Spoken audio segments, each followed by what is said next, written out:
abalinzi y'emyaka eyo nigo balinzi y'amorokerero y'abaibuli.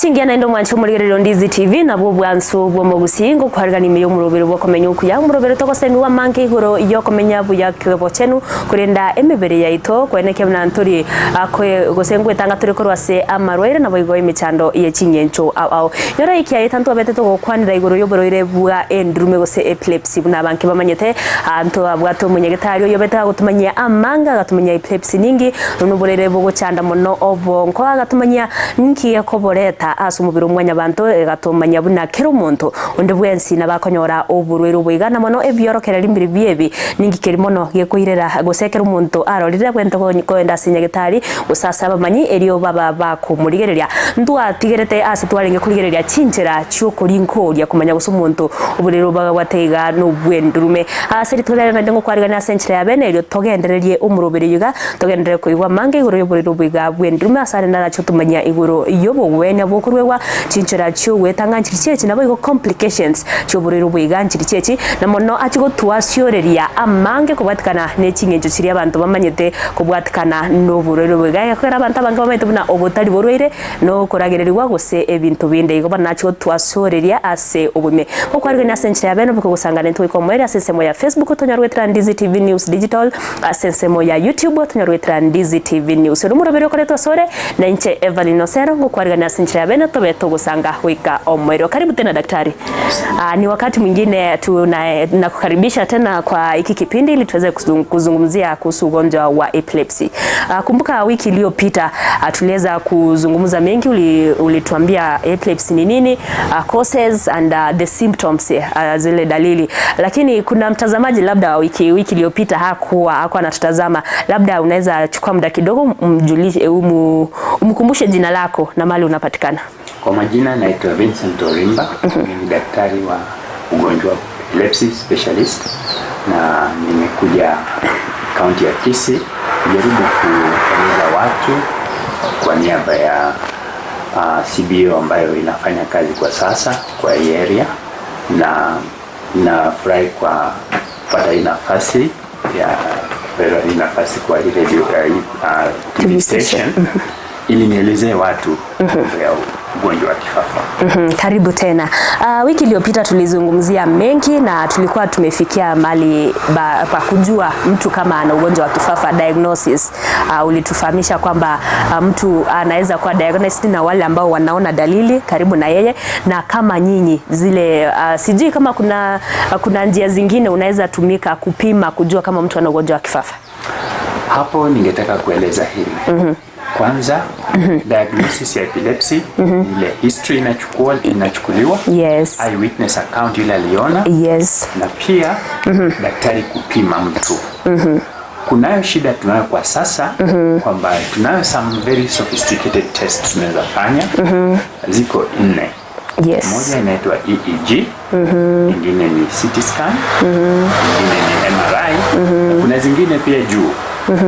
Hizi tests zinaweza fanywa, lakini kile ningetaka kuemphasize ni kwamba kuna mtu ambaye ana kifafa na tests hizi zote zinafanywa na haionyeshi. Hiyo si kusema kwamba hauna kifafa. Nimekuwa na cases mingi, watu tajana, nilikuwa na mmoja msichana ananiambia nimefanyiwa hizo tests zote na haionyeshi. Kitu kikubwa ni hivi. Kifafa ni kitu ambayo inakuwa diagnosed na daktari. Hizi test ni kuconfirm tu iko sehemu gani ya mwili, ama kuconfirm tu iko kama kuna mtu ana tumor na kitu imekula kule ndani linafanya mtu anguke. Lakini kuna hiyo overemphasis ya hizi test ambayo inafanya watu wengi hawapati matibabu kamili, kwa sababu unaambiwa nenda fanya hii test kwanza. Na test nyingi ni gharama. Yes. Kuanzia 5,000 kwenda mbele, zingine hata ni 20,000. Na hiyo unakuta kwamba ugonjwa wa kifafa ni ugonjwa ambao inaweza tibika na dawa yake much cheaper. So the question itakuwa ni kwamba nikupeleke kwa MRI ulipe ile shilingi 16,000, ama ni kuanzie kwa dawa tuone kama haifanyi ndio tuchunguze. That's a very important point ambayo ningetaka kuwazi. Daktari ana uwezo wa kuamua akuanze kwa matibabu kama hizi test hazijafanywa. Usipo respond ndio sasa uwe na hiyo extra expense ya kwenda kufanya hizi test. Because I've had a lot of patients wanaambiwa ati sijafanya hii, sasa usijaanzia kwa dawa, muda inaenda. Na pia unajua kwa sababu ya stigma wagonjwa wengi huwa hawakuji in time. So pasazia nimekupata yafaa nianze matibabu kwanza. But the critical thing ni historia yako, eyewitness account, na my physical examination. That's basic and it's very cheap. Hiyo hisabu yote haitafika hata shilingi 1,000. It's cheaper. Now, what is also interesting, katika matibabu ya epilepsy, madawa ziko. The cheapest drug will cost you about 5 bob. The most expensive will cost you even 1,000 bob. So usually, the theory behind it ni kwamba tunaanza matibabu na the cheaper one. Ukiafford ile bei ya juu ni nzuri kwa sababu hii ni chronic disease. Utatumia dawa kwa muda mrefu. Sasa nikikupa dawa expensive, uta default. Kuna siku utakuwa broke na ukose kupata. And the very important point ambayo ningetaka kuhimiza, matibabu, dawa hizi tunatumia kwa epilepsy ziko tofauti na hizi dawa zingine tunatumia. Tofauti ni hivi. Katika kutibu kitu kama malaria, nikitoa damu nipime nipate una malaria na nikupe Coartem, utapona. Nikichukua damu tena nipime, itakuwa hakuna. Lakini dawa za epilepsy huwa zina block tu ile stima ubongo inatoa. Sasa usipomeza utapata attack. And that is why unaimeza kila siku, kwa sababu chochote unakula mwili inatoa baada ya so you have to keep replacing ile ukuta iwe pale. Ni kama roadblock ya polisi, wakiweka hawangoji gari ikifika ndio wanaweka. The roadblock is supposed to be there all the time, and that is why compliance na treatment are very important. Wengi ambao wameanza kwa matibabu wao wana blame dawa. Dawa hii haifanye, na kumbe yeye ndiye alikosa kumeza. Na hiyo inafanya sasa kunakuwa na hiyo dissolution. Mtu anasema dawa nimemeza sitibiki, na kumbe wewe ndio unakosa. That's very important. Sasa hebu tueleze mingi kuhusu matibabu ya ugonjwa wa kifafa. Kwa sasa kunazo madawa. Naweza hesabu karibu 22 hivi ambazo ziko kwa market. Ukienda kwa pharmacy utazipata. Tofauti iliyoko kati yao ni kwamba zile ambazo ziko cheaper zina chance ya kuwa na complications. Because the industry ya pharmacist wanajaribu kutengeneza ile dawa ambayo haina complications nyingi. Lakini sasa gharama ya dawa inakuwa juu. Utakuta one of the cheapest drugs tunatumia ni inaitwa phenobarbital, lakini an expensive one kama moja tunaita Keppra, watu wengine wanauza 150 shillings tablet moja. Na phenobarb ni shilingi 5. So the question is, mpaka nikikutibu nichague. Kama wewe ni mtu unaweza afford, na remember nimesema ni chronic disease. So utameza dawa kwa miaka 3. If you can afford, I'll choose the best one for you. But if you can't, or if kuna chance kwamba utakuwa na shida, afadhali nikupe a cheaper one na nikusaidie kuendelea ili to minimize side effects. Na pia matibabu ya epilepsy, very important. Usually you don't give 2 drugs at the same time. Unaanza na moja, unaongeza dozi yake pole pole over time, ndio isipofanya utowe uweke ingine. Lakini unaenda unapewa dawa 3 na wewe unaanguka, hiyo ni shida. So katika management, yani kwa mambo ya madawa, huwa inahitaji mtu ambaye amehitimu ama anaelewa ili kusiwe na complication. Most drugs zina side effect. Tunajua hata chakula kikula vingi vina side effect. Kweli. So usually tunajaribu kupatia dawa kidogo kidogo ili mwili izoee, alafu upate dozi yako. And what is also interesting, tunaweza kuwa mimi na wewe tuna epilepsy. Lakini tunatumia dawa moja, lakini dozi yako ni higher than mine. So haziko standardized kwamba mpaka umpatie mtu hii. Huwa una-adjust according to vile mwili inachukua. Because kuna watu ambao nikimpa tu hivi ana-react. Na mwingine ana-react. So ni kitu ambao huwa inatakana uwe na ujuzi. Usianze tu wote umegoogle na umeona hii ndio dawa na unaenda chemist. Mtu wa chemist kwa anataka pesa yako pia anakupa. So kuna uwezekano mtu anaweza tumia dose mara moja na apone kabisa ugonjwa wa epilepsy? Usually the rule is ukianziwa kwanza mpaka tujue ni aina gani ya kifafa. Nikishajua ni aina gani, uchague one of the best out of those 22. Then you have to slowly give it to you because those siwezi nikikuona leo unaona kifafa, siwezi kukuambia dose ni hii ati hiyo ndio uendelee nayo. Nitakupatia dose, nikupatie muda 2 weeks 1 month, unipe ripoti, then na adjust. Yes. So hiyo pia ni something unique about epilepsy. Unlike malaria unaambiwa meza ine asubuhi ine jioni kwa siku 3 umepona. Hapana. Kwa epilepsy tuna adjust dose slowly ili mwili izoee na pia uwe na less side effects. Mtu akiendelea kutumia madawa kuna umuhimu aendelee kutembelea hospitali tena. Exactly. There is what we call reviews. Mpaka huo ukirudi kwa sababu mwili wako dawa ni sumu generally. Yes. Dawa zote ni sumu. Lakini ile dose unakupa inatakana mwili izoee. Sasa ukiniona alafu uende wachane na mimi uende miezi 3 ndio urudi, unaweza kuwa umedevelop complication ama side effect na hiyo pia italeta shida. Nayo dawa zingine for example kuna moja tunaita phenytoin. Ukimeza kwa muda hizi gums zinakuwa kubwa. Yes. Na hiyo ni side effect. Na wewe utafikiri tu ni kawaida na kumbe ni side effect. So ni vizuri you must go for reviews. Either baada ya mwezi moja, miezi 3, but you must constantly. Ni ukumbuka last week tukizungumza kuna hizo tunaita side effects. Kuna hizo complications zinaweza tokea kwa dawa yote tu. Kuna watu wanameza dawa na wana collapse. So you need to be followed up because it's a chronic disease. Uhusiano wako na daktari mpaka iwe karibu. Si mara moja na kama malaria na umesema umepona. Sawa sawa, asante daktari. Nataka tuende mapumzikoni kidogo, tukirudi nitapenda uzungumzie mengi kuhusu complications kidogo, alafu tutaangalia about management and prevention, and then utatoa neno lako la mwisho kuhusu ugonjwa wa epilepsy. Mwancho muri gere bwana bunogenderete ko igu twabere togo kwanira amange twabere anene jenga kiyega twabere togo kwanira igoro yechinchira cyobugwenya obugwenya mburobyo bukurwewa ase obroire bwa endrume buna daktari aberega ko tumanya ebuna kubwati endrume yaina kyobwate kwamanya kwewa amaryoga yaganekero kwewa amaryogo ankoba ngunya kurigere wore nero bya kwanya kwira na sinyagatari eri kwarigere wana kyogenderete ne kyamaryoga yaga agenderete gukora egasi asumubiro eri kwamanya komento amaryoga nde ose kwamanya gotebu ninki ge kubwate tukataranda asumutumuko tokwirana ndoche kwiwa mange.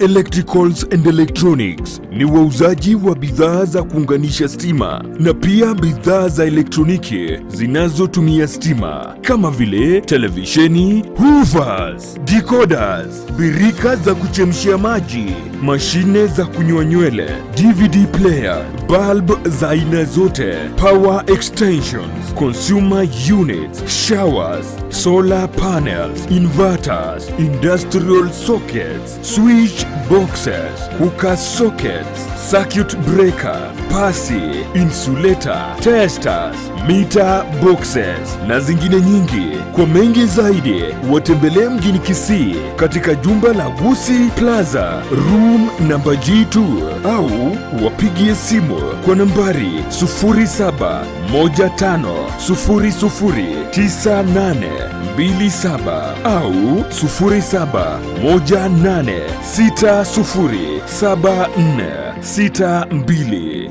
Wima Electricals and Electronics, the best electricals in town.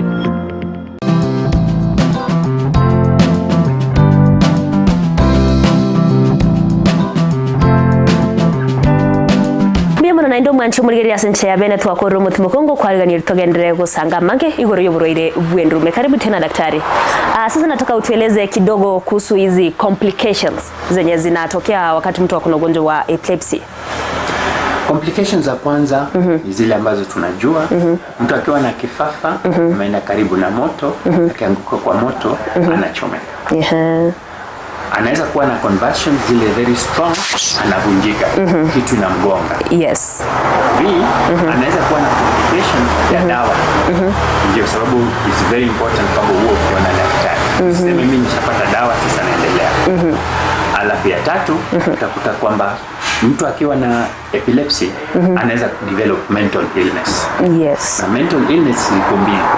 Kuna moja ambayo tunaita anxiety, kuna ile tunaita depression. Yes. Watu ambao wako na epilepsy wana anxiety. Unaona vile ukienda kufanya mtihani ama kufanya interview una ile tension. Hiyo tension ukiwa nayo na iko maisha yako yote. Can you imagine unaamka asubuhi na uko nayo? Hiyo hufanya hata watu wengi ambao wana kifafa behavior yao katika society inakuwa si kamili, kwa sababu watu wanakuogopa, uko mkali, watu hawakuelewi. So utakuta depression na anxiety are part of the comorbidities ama complications za kifafa.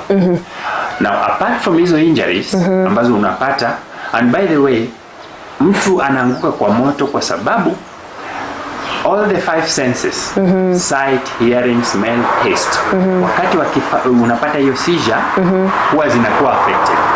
In fact mtu ana kifafa saa zingine unakuta akiangalia mahali anaona kitu ambayo haiko, ama anasikia sound, utaona mtu anageuka anaangalia na hakuna kitu kuangalia. Kuna sounds, una abnormal, ile stima utoa abnormal sensations.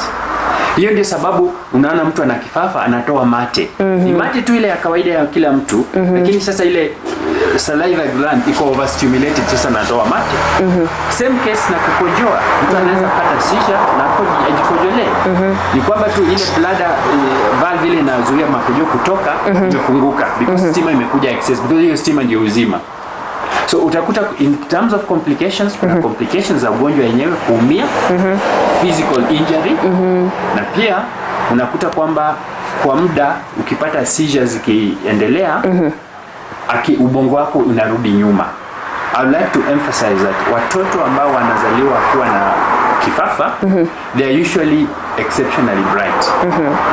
They have better intelligence than normal. But what happens, akipata seizures mingi, ana reverse.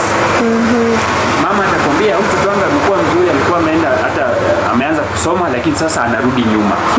Na hiyo sasa huwa anarudi nyuma mpaka anakuwa completely written off in terms of mental, sasa anakuwa na mental complications. So it's very very important to appreciate that watoto, especially ukianza matibabu early, they usually maintain and they're usually brighter and they have all the potential. They can do better than the ordinary population. But society most times huwa tunawapeleka too late, ama hiyo ugonjwa ishawarudisha nyuma, na kutata performance utakuta inarudi nyuma kwa class. Okay. So it usually affect, one of the complications basi ni poor performance. Kwa sababu attacks haziko control. So in terms of complications, the immediate one ile injuries, zingine na bite tongue, zingine anavunjika because jirusha. These are things that can be managed, and that brings me to the most important point about kuhusu epilepsy. The carer, relatives are very key in helping these people. Sure. There's a tendency tukiwa kwa soko na mtu anguke, cha kwanza watu fanya ni kukimbia. Na sasa nikikuuliza alifanya nini huko karibu? Kweli. Kama imeisha. We want you to go nearer these people because one, epilepsy is not infectious. Okay. It's just the electricity inside the brain causing these abnormalities, but if I touch you, I cannot get it. There's no way I can get it. Two, epilepsy, when you are having a severe attack, una lose awareness, consciousness, or you will do something abnormal, and that can be misunderstood. Sure. Unakuta kwa soko anaweza hata kanyaga nyanya mama soko na mnaanza kumpiga na pengine alikuwa na seizures. So you have to understand them. So these are issues that need to be understood particularly. So I want to emphasize kwamba carers, wale ambao wako na mtu ana kifafa, muwaelewe. Wako na hiyo anxiety, wako na depression. Depression ile prolonged sadness, kwa nini mimi ndio nimepata hiyo ugonjwa? And you keep thinking about it every day, mpaka inafanya sasa uweze kufunction. Unaogopa hata kutoka. Ndio maana unapata wengi wao wana hasira. Exactly. It's why did God do this to me? And every day unamka asubuhi hakuna siku unamka uko relaxed. So that tension can bring other complications. Okay. So it's very very important for caregivers to appreciate them. It's very very important to make sure kama mtoto anasoma, anaenda shule, and it's very very important to make sure that you ask for seek medical advice. Okay. Je, ugonjwa wa kifafa ni ulemavu? Yes. Hilo jambo ni kubwa sana. Sasa serikali imetoa the National Council for People with Disability iko na program ku register watu. Because ukiuliza serikali kwa sasa tuna watu wangapi hii Kenya yetu ambao wana kifafa hawana hiyo figa. Na ni kwa sababu wenye wagonjwa wenye wanaishi na hawa wanaogopa kupeleka mbele. But kifafa is one of the disabilities and it's very very important that they are registered because there is a special arrangement by the government. There is a law which makes sure that mtoto ana kifafa mpaka aende shule. Hakuna mtoto afukuzwe kwa sababu ya kifafa. Parents wanaambia mtu aende atibiwe, akipona anarudi shule. Na wengi huwa wanafukuzwa. Yeah, itaambukiza wengine, which is a lie. It's not true. So it's very important. All you need to do ni kwenda kwa what we call huduma center. Kama hapa Kisii najua tuna huduma center. Uende kwa desk ya disability useme nina mtoto ana kifafa au nina mtu ana kifafa na awe register. Kuna special ID. Na hiyo ID ukiwa nayo una certain advantage utakuwa nayo. Because sheria inasema mtu ana kifafa first of all huwa inatakana wapewe dawa bure kwa hospitali. Utakuta kwamba ukiwa tunaenda interview mimi na wewe una kifafa na una hiyo card, the employer is supposed to employ you. Na ni wache. And these things are there. Unakuta kwamba watoto ikiwa anaenda kufanya any major exam na akuregister na hiyo kadi inajulikana kwamba kuna zile hizo tunaita triggers, tension yoyote kama hiyo ya mtihani kufanya mtu anakuwa na kifafa. Ikiwa mtoto ameregister kwa mtihani na na hiyo kadi inakuwa photocopy inaenda kwa National Council, the Examination Council, utakuta papers za huyu mtoto inakuwa marked specially. Hata kama ni computer ishatolewa bado mwalimu atapewa ambaye huyu ni mtoto ana kifafa, hii result yake mpaka iangaliwe vizuri. Na hizo ni advantage ambazo zinatakikana watu wajue. Sasa sababu ya muda daktari, tukienda kumalizia, je, unaweza tuambia nini kuhusu mtu anafaa kuishi aje akiwa na kifafa, ama ni vitu vipi mtu anastahili kufanya ili kujikinga ama kukinga kupata mtoto ana kifafa ama kukinga kupata kifafa katika maisha yake? Nitasema hivi, kwanza wengi wale wana kifafa na kwa matibabu shida zao huwa ni wanapata kifafa, wanapata attacks kwa sababu dawa haifanyi, ni kwa sababu vitu kama triggers. Hivi vitu hata ukimeza dawa vizuri, correct dose, correct time, but the triggers are there, utapata attack. First commonest one, njaa. Mtu ana kifafa akiwa njaa, saa yake ya kula ikipita, hiyo itaweza provoke attack. Na hiyo mimi daktari siwezi, niko kwa kliniki yangu, na wewe ndio mama uko na mtoto, hakikisha mtoto ana kifafa ama mtu ana kifafa anakula in time. Hypoglycemia, that's what we call it. Yes. 2. Emotional upheaval. Mtu akifafa kienda mahali mtu amekufa na watu analia, yeye kulia kwake utakuta anapata attack. Yani emotionally anakuwa moved very fast. Ndio sababu utakuta hata wako very short tempered. Kitu kidogo kimfanya analia kama ni mtoto zaidi ya normal. 3. Kuna infections ambazo zina trigger kifafa, particularly malaria. Unakuta kwa hospitali nyingi mtoto ana kifafa na wewe unaambiwa ni malaria. So unachelewesha matibabu because wewe pia uko happy, unataka kukubali ni kifafa. 4. Unakuta kwamba kukosa usingizi. Kama ni kijana ameenda disco, kama ni mzee ulikuwa na kesha, watu hukulala, wewe kesho unakuwa na attack, watu walikuwa na wana enjoy. Usually lack of sleep is a trigger. Hypoglycemia nimesema, infections, na pia sharp bright light. Ukipiga torch kwa macho ya mtu ambaye ana kifafa inaweza provoke attack. Now hizi triggers they are controlled at home. So unakuta there's a blame game kwamba hii daktari hii dawa haifanyi. Kumbe hizo triggers ni wewe mapao una take care of mgonjwa na hapo. So it's very very important to manage those triggers and be able to help these people. They need help. Nikianguka saini na kifafa, you're supposed to come close to me and try to help me. Kitu nafanya cha kwanza, usiwache alale kwa mgongo, alale on the side, coma position. That's all. Usijaribu kumshika mnavurutana. Ni stima. Utaweza. Pengine utafanya apate dislocation. Just be near them, uwasaidie because saa zingine akishaamka anaweza amka na aanze kukimbia. Na ukipata boda pale mno. So usually those are things that can be done at home and we need to emphasize this today. Daktari, kwa chini ya dakika moja tukimalizia, kuna mtu hapa nje anajua epilepsy ni isakas. Unaweza mwambia nini chini ya dakika moja? Epilepsy is not a curse. Epilepsy is a neurological disease, ni ugonjwa ya ubongo na huwa inajificha. Kuna watu ambao inaweza kaa hata muda bila kupata attack for 3 months na nafikiri imepona. But it's nothing to do with either tradition kama ni curse. It's not a curse. It's something that tumeielewa na tunaweza kutibu. Ukienda upate the correct dawa na upate maagizo. Usikose kumeza dawa yako ati nimechoka na dawa. You will end up with an attack. Asante sana, naomba tumalizie hapa, wakati mwingine tutakuita uzungumze mengi kuhusu ugonjwa wa kifafa. Asante sana. Haya.